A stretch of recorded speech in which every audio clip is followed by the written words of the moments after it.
हाय दोस्तों, मैं हूँ प्रगति और स्वागत करती हूँ आप सबका मेरे इस यूट्यूब चैनल पे जिसका नाम है खुशी मोटिवेशन। आज के वीडियो में जानते हैं दोस्तों फूलको की स्टार्टअप की सक्सेस कहानी, जो कि मंदिर में चढ़ाए फूलों को इकट्ठा करके बना डाला है उन्होंने देश का पहला बायो मटेरियल स्टार्टअप। वो कहते हैं ना दोस्तों, तीर को भी आगे छोड़ने के लिए पीछे खींचना पड़ता है, उसी तरह अच्छे दिनों के लिए कुछ दिन बुरे दिनों से भी लड़ना पड़ता है।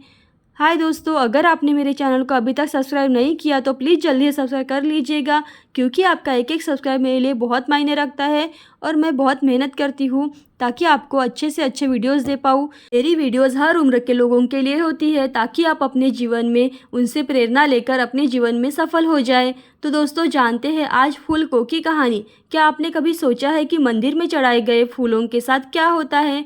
नहीं सोचा होगा, चलिए मैं बताती हूँ। मंदिर में चढ़ाए फूलों को बाद में या तो कचरे में फेंक दिया जाता है या फिर इसको नदी या नालों में फेंक दिया जाता है। इस समस्या को कानपुर के युवक ने समझा और खराब फूलों को इकट्ठा करके एक नए स्टार्टअप की शुरुआत की, जिसको आज फूलको के नाम से जाना जाता है।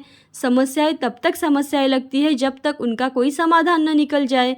आज बहुत ही सारे ऐसे नए नए स्टार्टअप सामने आ रहे हैं जिन्होंने अपने आसपास एक छोटी समस्या को समझा, उनका समाधान निकाला और फिर एक बिजनेस में बदल दिया।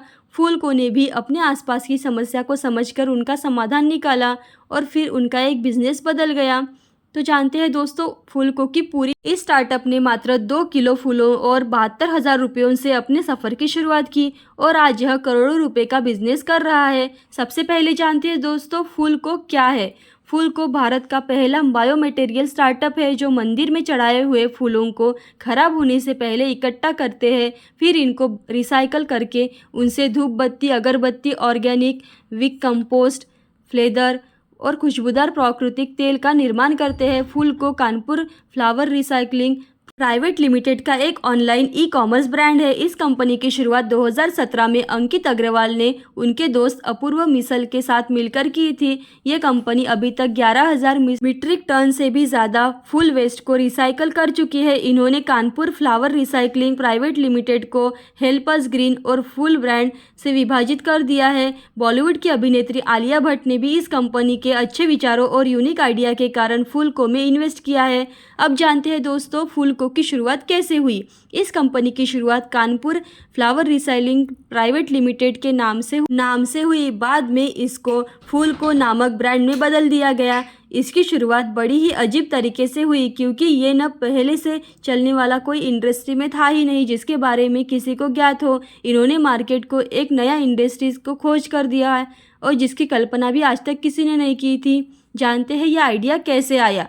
2015 में फूलको के फाउंडर अंकित अग्रवाल कानपुर में अपने घर पर थे, तभी उनका दोस्त जैकब उनसे मिलने आया। जैकब ने अंकित से गंगा घाट घुमाने को कहा तो अंकित और जैकब मकर संक्रांति के सुबह गंगा घूमने चले गए। अंकित और जैकब गंगा घाट पर बैठकर लोगों को गंगा के गंदे पानी से व कचरे के बीच नहाते देख रहे थे, पानी को पीते भी देख रहे थे, बोतल में पानी भरते भी देख रहे थे। ये सब देखकर जैकब काफ़ी आश्चर्यचकित हुआ। उसने अंकित से कहा कि ये सब क्या है, ये लोग इतनी गंदगी में बीच कैसे नहा रहे हैं और इस पानी को भी पी रहे हैं। जैकब की बात सुनकर अंकित बताने लगा कि ये सब तो मैं बचपन से ही देख रहा हूँ, कारखानों से निकला वेस्ट इसी गंगा में डालते हैं, इसका पानी काफ़ी गंदा हो गया है और हम इसके लिए कुछ भी नहीं कर सकते। सारी गलती कंपनी व सरकार की है। जब अंकित सिस्टम को कोस रहा था तभी जैकब ने कहा कि तुम कुछ क्यों नहीं करते, तो अंकित ने कहा भला मैं इसमें क्या कर सकता हूँ।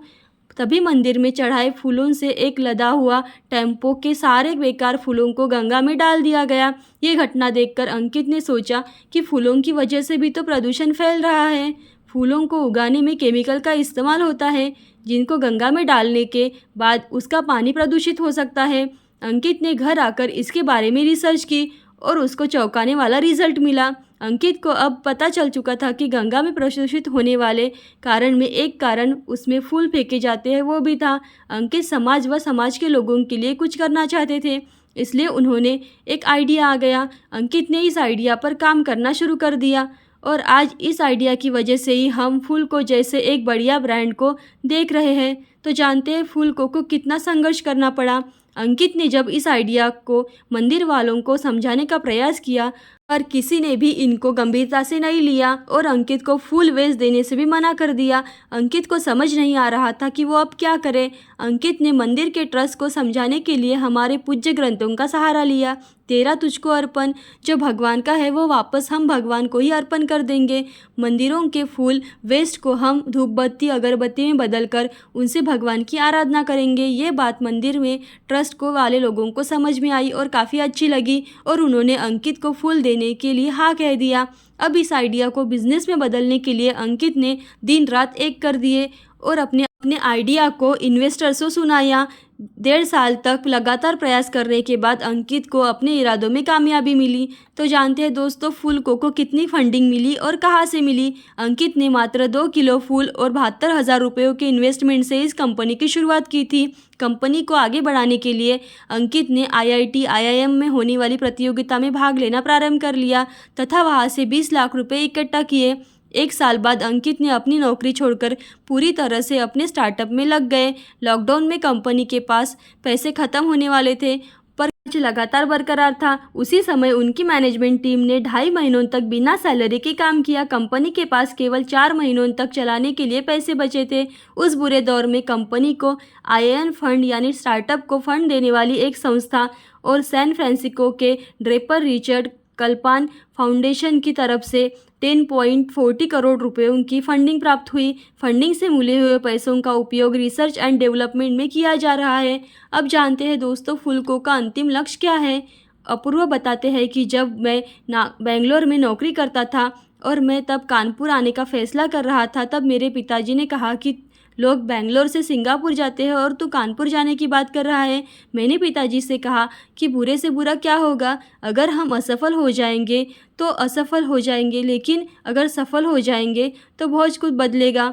अपूर्व कहते हैं कि 2018 में उन्होंने जब वेबसाइट लॉन्च किया था तब एक दिन में सिर्फ 2 से 3 प्रोडक्ट बेचे करते थे और आज वो 1000 से भी ज़्यादा प्रोडक्ट अपनी कंपनी की वेबसाइट पे बेचते हैं और वो बिज़नेस को पूरी दुनिया में लॉन्च करना चाहते हैं। अगरबत्ती और धूप बत्ती केवल भारत में है और इसलिए वो फ्लेदर फूलों से तैयार चमड़ा और पूरा फोकस कर रहे हैं। फ्लेदर हमारे लिए पूरे विश्व का मार्केट बन सकता है, ऐसा वो कहते हैं। ऐसी अच्छी और मोटिवेशनल वीडियोस देखने के लिए खुशी मोटिवेशन को लाइक शेयर सब्सक्राइब ज़रूर कीजिएगा। Thank you so much.